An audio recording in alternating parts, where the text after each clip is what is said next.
म्हणून आता तुम्हाला सांगत आहे, तुम्ही व्यासाचा जन्म विचारताना कसा झाला तर ऐका, पहिले त्यांच्या वडिलांचा जन्म तुम्हाला सांगतो कसा झाला. तर ब्रह्माचे सप्त ऋषी आहेत, ब्रह्मदेवाचे मानस पुत्र आहेत सप्त ऋषी, अंगिरा, पुलस्ती, भरद्वाज, आत्री आणि भृगु, वशिष्ठ असे सप्त ऋषी आहेत.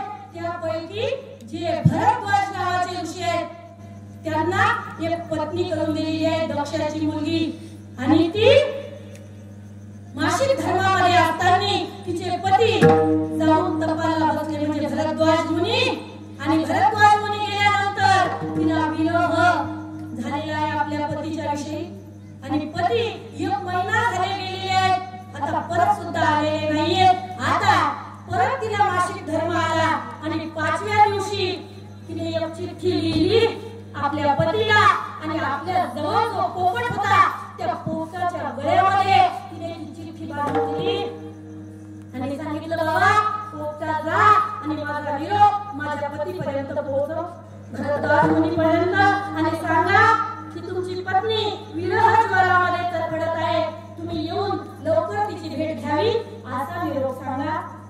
त्यावेळेस तो पक्षी उडायला लागला, पोपट उडायला लागला, जाऊन भरद्वाज मुनीला ती चिठ्ठी त्याने दिली.